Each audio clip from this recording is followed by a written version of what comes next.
Alright, hello again everyone. So, this is where we left off from my first part of this tutorial. We have modeled our crate and we have unwrapped the UVs. But before I go into more of the tutorial we're going to do, I'm just going to say a few things. If you haven't watched how to model this and unwrap this, if you really don't care how to do that, the OBJ and the OBJ and all of the extras are going to be in the description, so the ambient occlusion map and the UV template. So if you just want to learn how to texture and make materials for this crate.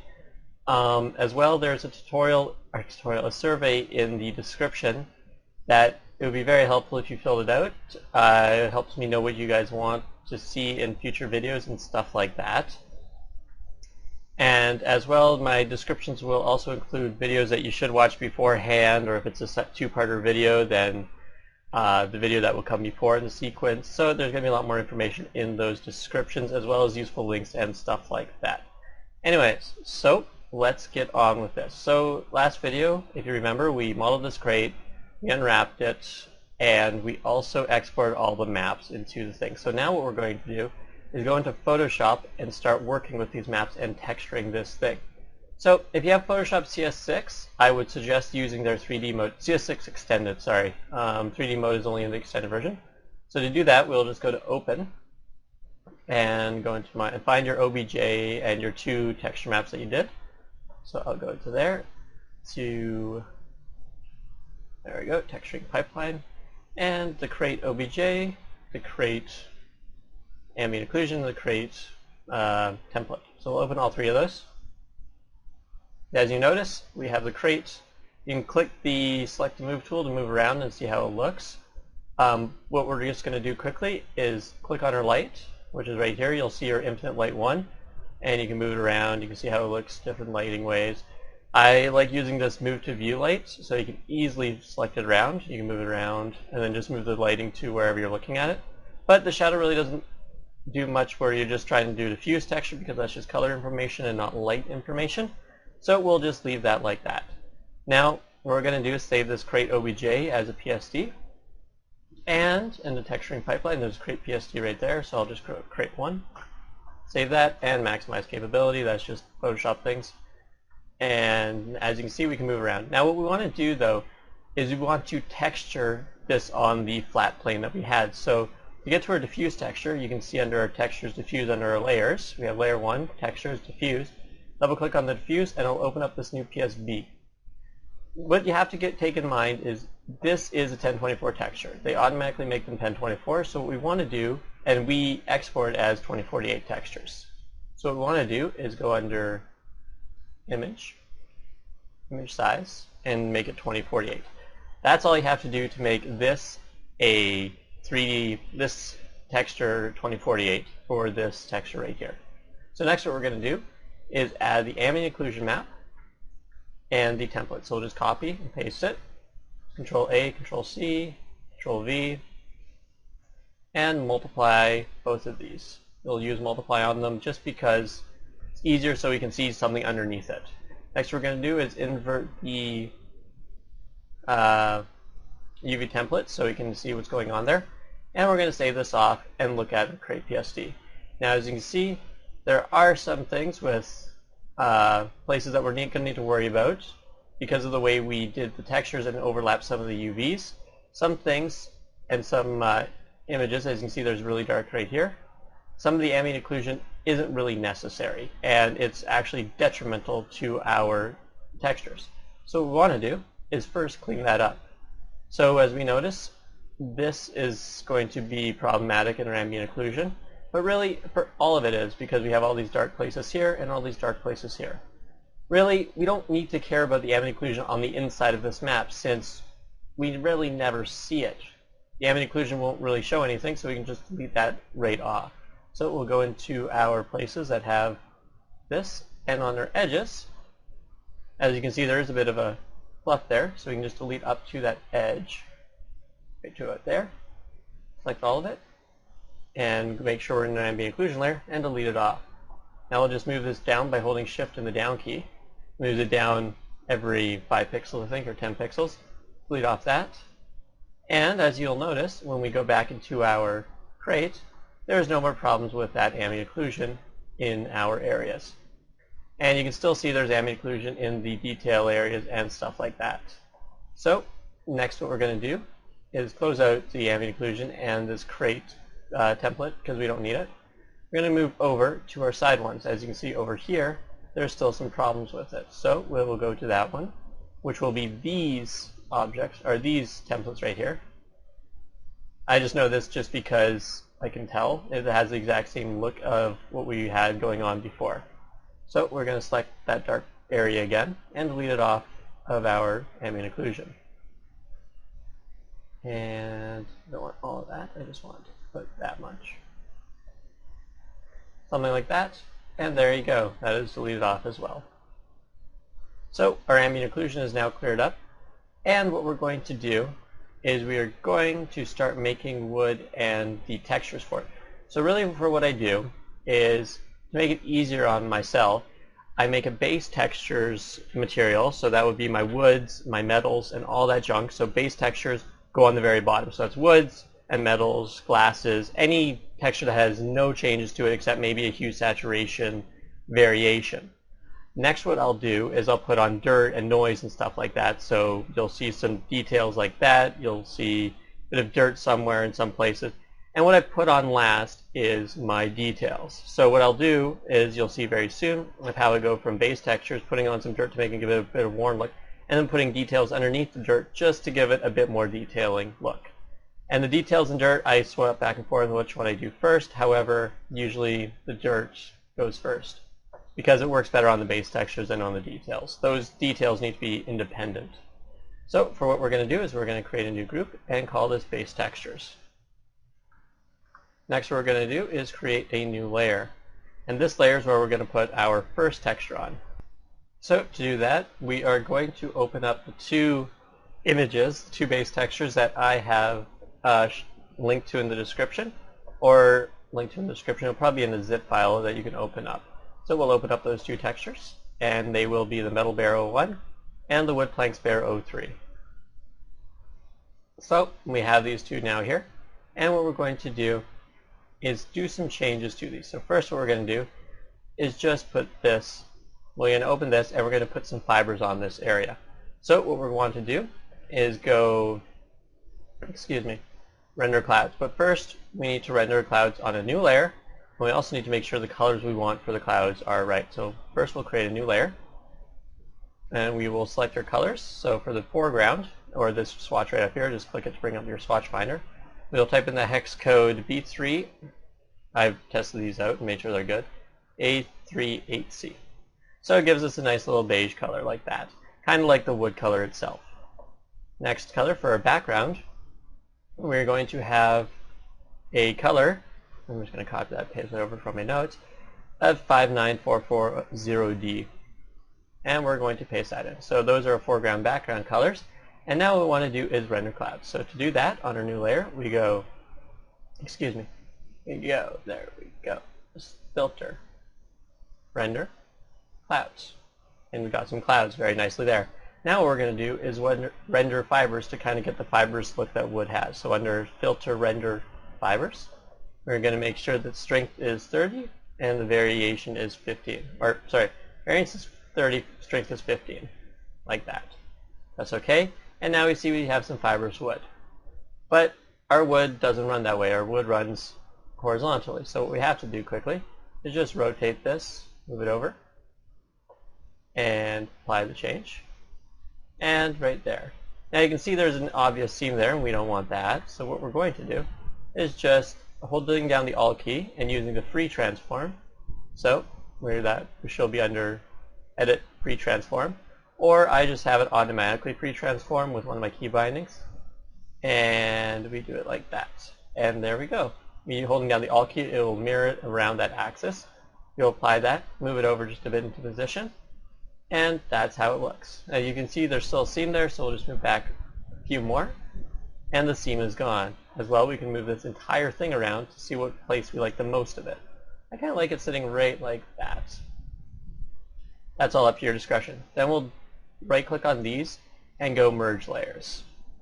So After that, excuse me, we will set the blending mode to overlay, and it'll look like there's a bit more fiber on that wood, just a bit more detail added.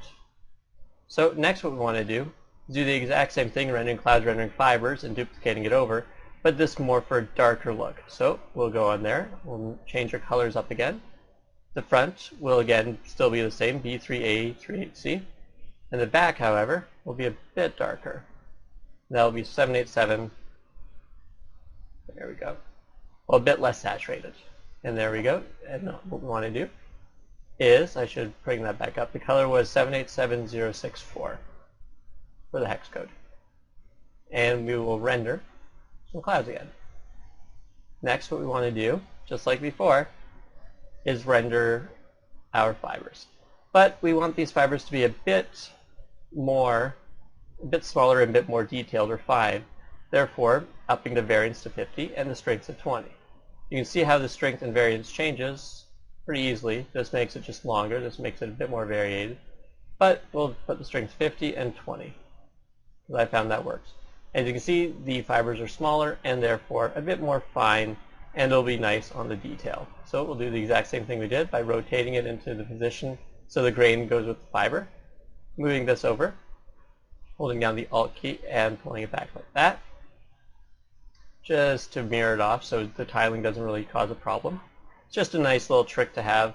If you ever have a tiling problem, just rotate it and mirror them. Some of the objects don't work well doing that, however, a lot do. Now we'll just move it into a position that we like. I like it about there, and merge these layers. Finally, we'll change the blending to overlay again, right there. And as you can see, we now have a bit finer wood. That's what we started out with. Those are our medium details, and those are our very fine details. As you can tell, there is a bit of, well, not a bit, but there is a lot of saturation in this. So what we want to do is have a new hue and saturation so we can change it up a bit. So what we want to do also is colorize it, and we will change the hue to 44, saturation to 16, dropping it down a bit, and the brightness to 7. So it gives it a bit more washed out look, and you can see the change if I toggle it on and off. It just gives it a bit more washed out. Crates are usually outside and therefore a bit more washed out. So next what we want to do is copy and paste this into our crate. So first I'll save this and save it as a PSD just so I can come back to it and change it around a bit if I need to.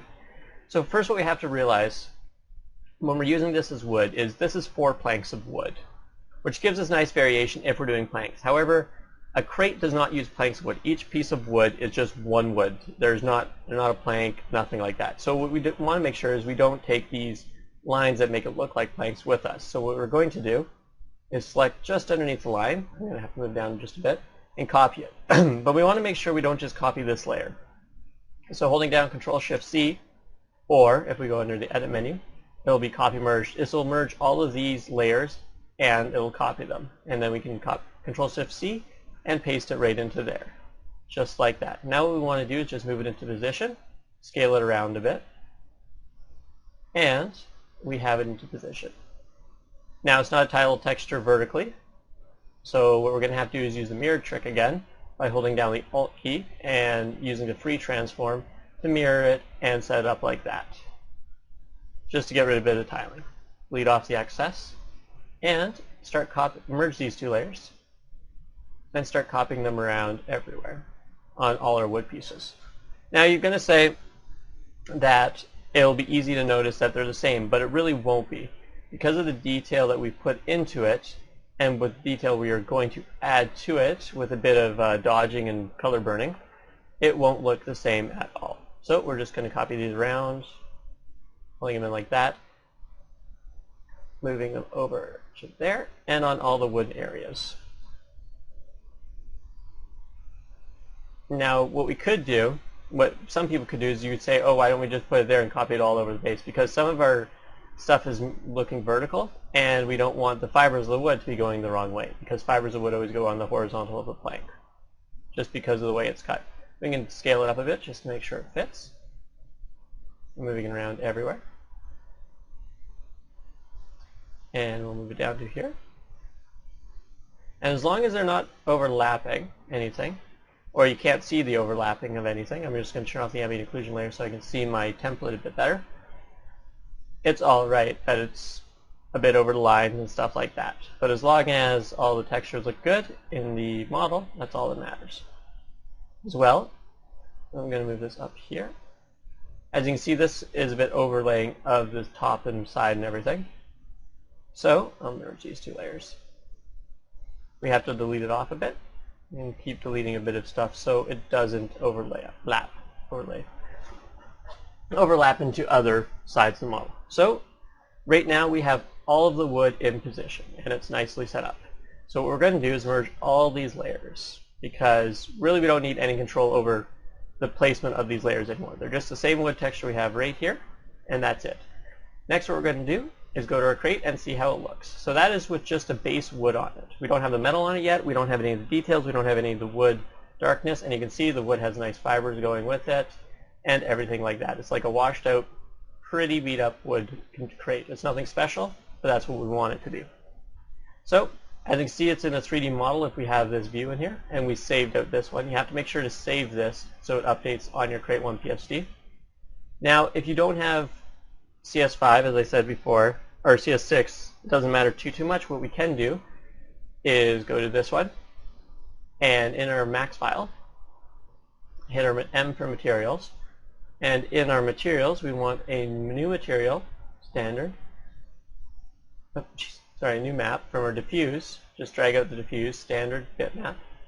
And the bitmap, what we can do, that was my stuff before. What we can do is just link the crate texture with it. It should pull it in. And if we use collapse layers, it should pull right. However, since that is I've never actually done it this way just because I started using the Autodesk thing, this is not actually going to work just because of the thing that our bitmap or our PSD is a 3D PSD, and it'll just put on the 3D thing it sees.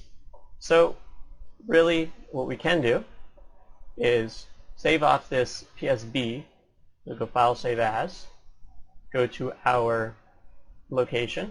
This is much slower, mind you, but I mean it's the way you might have to do it. YouTube, go to tutorials or wherever you saved it, texturing pipeline, and we'll save it as where are we at? Photoshop, right there. And we will save it as Crate. Crate Max. I just need a different name. And now that should, if we go to the Photoshop, Crate Max will be fine, and you can see it on your 3D model. However, it's much easier just doing it in Photoshop because right now this is a PSD and not a PSB that I need to work with for my 3D model. So that's if you want to have it if you can't do it through Photoshop, just make it a PSD with all these layers and then just link it, the PSD straight to your max file. I'm going to close this out, reopen my diffuse texture, and now I'm working with the PSB again, as you can see. So I'm going to zoom in, and I saw a few little areas that need to be cleaned up, right here and right here. However, if I turn on the ambient occlusion, it's covered up, so really, I don't need to worry about it. You always have to make sure about that. If the audience is not going to see it, do not spend time on it. There's no reason to make your life harder than it already is. So we got a basic wood texture on here. So next what we're going to do is the metal. So we'll go to my metal texture, or your metal texture. Just copy and paste this over to our PSB. Drag it over all our metal things that we had already nicely set out in one corner, just so we could do it this way. And drag it over like that. Apply the changes. And now let's add a quick little hue and saturation. So under Image, Adjustments, Hue and Saturation, I'm going to bring my hue saturation over here, colorize it, and, this will allow us to just give it a bit more look of how it is. So right now it's really blue and gray. We want it kind of rusted and brown, so we'll set the hue right there. The hue to 30, the saturation to 15, and the lightness to -5. So it's a bit darker, a bit more metallic looking. Turn it on, make sure it was colorized as well. And as you can see, there is everything, if I can actually move the camera properly, there's everything with the metal texture on it. It looks kind of like metallic texture. And we got the nice crate on it and everything. So there we go. We got a little wood, we got a little crate, and we got everything of that. As you can see, there's also higher resolution in these areas that are detailed for us. So next what we want to do is the dirt and stuff like that. And let's go to that. So I've linked a brush in the description that you can use. I'll show you. So what you want to do is take the brush, download it, bring my computer over here, and go into your whatever file your Photoshop is in. For me, it's Photoshop Extended. Photoshop 64-bit. And if you're running 32 or 42, 32 or 64-bit, just go into whatever folder you're running, under Presets and under Brushes, and that's where you'll place your brush that I've given you. So what I'm going to do now is open that brush. And my brush is going to be named differently just because of the way I have renamed my brushes, but it's the same brush set. So it's going to be this dirt brush set, and you want to click this first one, drop the size down to about 350, and change the color to a nice black. So what we want to do now is create a new folder above everything and call this dirt. Create a new layer and start putting dirt on the insides of stuff. So a bit of dirt on the edges of the wood. So let's go under our brush presets, change the angle to 90 or negative 90, and draw in a bit of dirt right there on the top. Now the problem that I had when I was first doing this was I was not subtle with it. A good model will have subtle changes that makes it look a bit different. And a bad model or a bad texture will have very blatant dirt and very blatant stuff like that.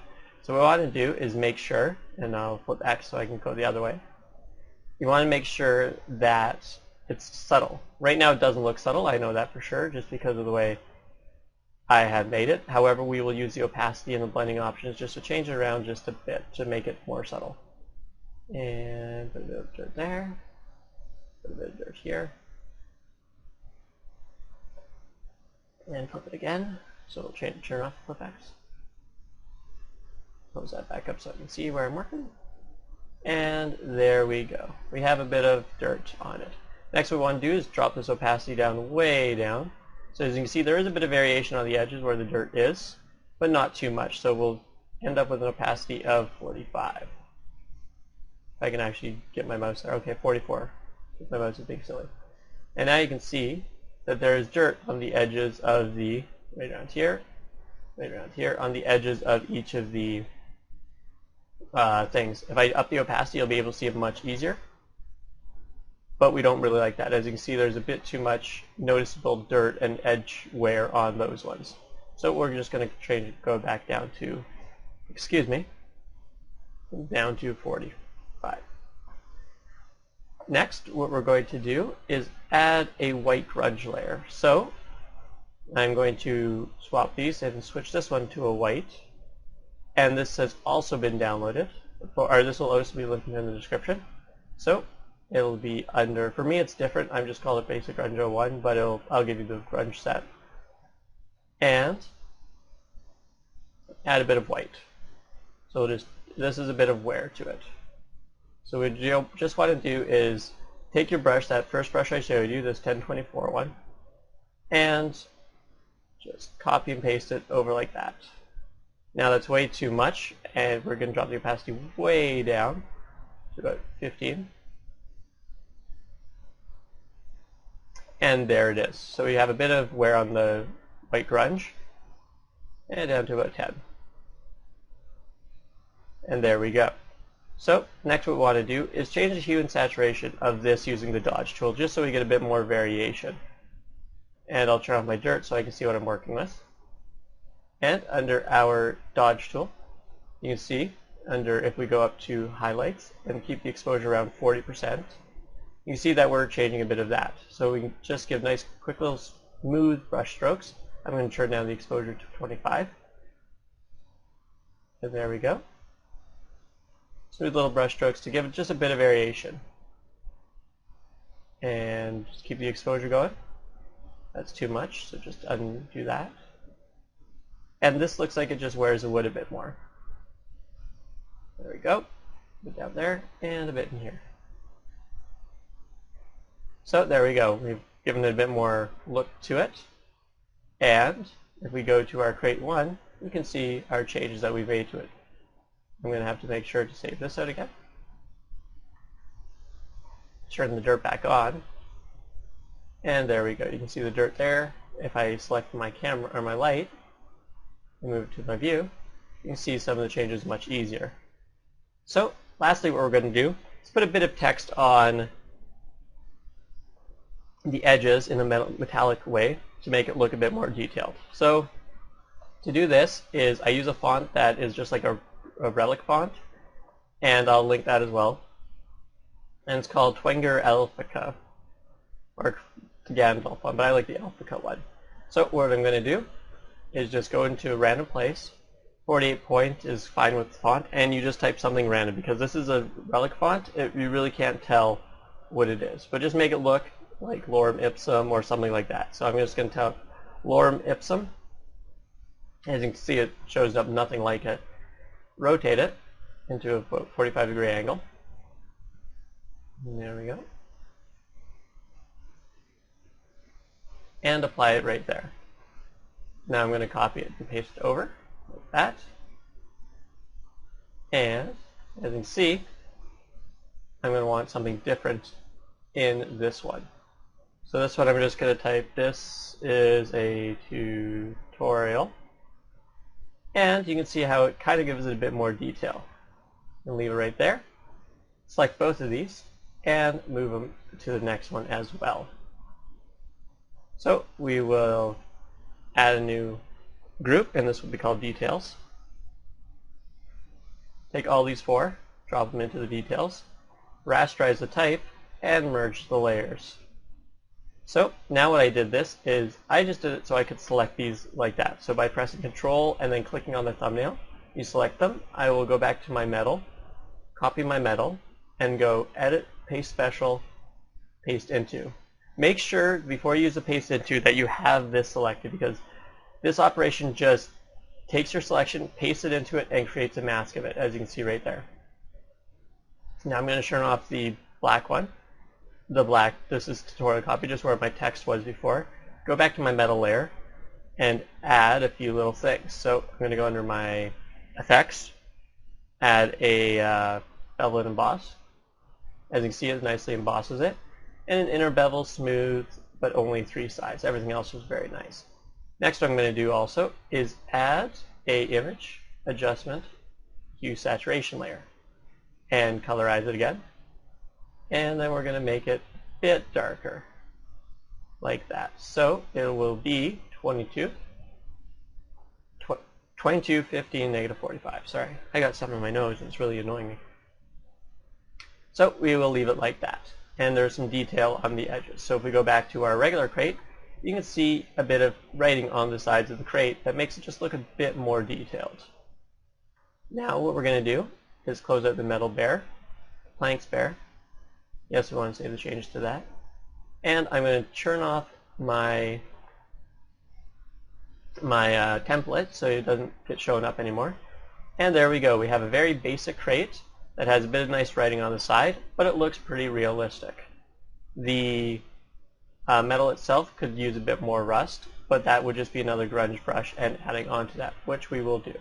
So we will go to our metal, we will go to our dirt layer again, add a new layer, drop that in the dirt layer. But we only want to draw on this rusted metal. So what we're going to do is under our base textures, control click on our metal, which is this one right here. Go back to our grunge brushes that I had already selected. Go to the 922 size brush, so this brush, and turn on black, and just add a very black texture. Just click once on with the brush, and there it goes. There's a bit more dirt and grime to it, and it looks a lot better. So next what we're going to do is take that texture we made, throw it through CrazyBump, excuse me, and see how it looks. So first what we need to do is save off this texture as a target file. I'm going to go File, Save As, go down to Targa, navigate to our area that we want it saved, tutorials, texture and pipeline, and this will be crate diffuse, or crate base, because we will get our diffuse from CrazyBump as well. So use crate base, and now what we'll open is CrazyBump. So there we go. This, yes, hey look, I got the educational version. It's big and tells me that. You can download this. It is pretty cheap educational version. I think it was $35. I can't remember.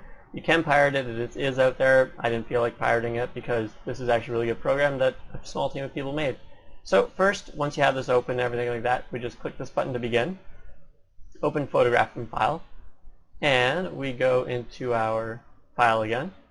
YouTube, tutorials, texture and pipeline. And the file would have been what's called base, crate base, right there. As you can see, there is our base texture. We press open, and we let it think. So it's quite a funny thing too.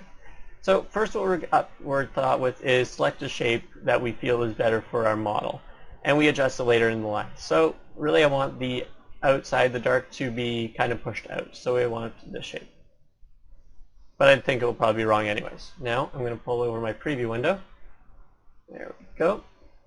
And you see it's a sphere and you can't really tell what's happening on it. So what we want to do is click on ball, click load mesh, and now we will load the mesh, excuse me, of the OBJ that we exported for the Photoshop as well. So under tutorials, under texturing pipeline, create OBJ, and there we go. And now as you can see, I did select the wrong image because it kind of looks pushed in. So we just go invert shape recognition, and now it looks a bit better. First, what we want to do as well is we want to turn off the ambient occlusion, since ambient occlusion we already had done through max, and specularity we want to turn on. So make sure that the diffuse, the specularity, and colored lights are all on. And it looks all right, but I mean there could be a lot more work to do. So first what we want to do is under our noise removal, do we really want to remove noise? It looks a bit better. Not too much, but a bit better. We'll drop it to about 1. We also want to sharpen it a bit, so it gets a bit more defined lines of what's noisy and what's not. Next, what we want to do is these fine details. These are where it really counts. Turn up our very fine detail. Since we had so much detail in our wood texture, it can take that diffuse level detail and make a really nice noise nap out of it. So we'll turn up the fine detail and the very fine detail. As you can tell, the wood is starting to look a bit more wood-like. And we will turn down the very large detail. Because this isn't a large object, we don't need very large detail. However, we will turn up the large detail to about 30. So there we go. We got a bit of nicely textured wood. You can see it just on the top right there. Excuse me, I still have something stuck in my nose. And the bottom really doesn't matter too much, but you can see the nice writing on the sides, a nice little texture on the front, and like that. Bit more of a rusted look on the hinges because of the nice black stuff we did to it in the end. Next what we want to do is go to our specularity. So these are the only two objects that we're getting off of. As you can see right now, it looks pretty specular, like it's really shiny wood. So what we want to do is turn up our texture influence. This will allow our texture to define more what is specular and what is not. As well, we want to enhance the detail or specularity. So we'll drop that up to about 95%, if I can get that there. 95%. Our brightness, we don't really want it that specular, because that's a really shiny object. So we'll drop that down to about 30. There's a bit of sheen to it, as you can tell if I turn off specularity. But there isn't much. Turn on specularity. You see the light just bouncing right there. We want a bit more contrast, so the metal gets a bit shinier than the other parts. And we want a bit of noise. This allows us our texture to make it look like it's bouncing off a very erratic surface like wood usually is. We don't need any noise texture, we don't need any metallic color since the metallic is going very nicely with it. And there we go, a nicely textured wood crate, pretty easily through CrazyBump. So what we're going to do is save all our textures and save it as crate. The extensions will also be saved properly, and we will save them as a ping or a targa. I like targas. Pings are lossless as well, so you don't lose any data. So we press save, close that out. Or we let it, You press save, and once this pops up, the preview window pops up, that means it's done saving. There's no progress bar. That's really the only way you can tell it's done saving. We'll close our preview window. If you close out your preview window, you can just click Show 3D Preview. But I mean, that's late right now. Close out CrazyBump. We can save Photoshop, close that out as well. And now we have this material we set up a while ago. So what we're going to do is go Materials, Standard, Standard. Click on the material. Drop in the diffuse color, Standard Bitmap. And that will be, if we go under All Formats, under our texturing pipeline, we want the color one that we got from our, from the CrazyBump export, or save. As well, as you can see, I applied it to it, but it didn't show, so we just wanted to go Show Shade Material Viewport and Apply. So there we go. And press F4, you can see the nicely textured crate. Next, what we want to do is under our specular color, add a new bitmap, and use crate spec. Now, you won't notice anything because the specular color doesn't show up in the Quicksilver rendering that the viewport uses, but that's all right.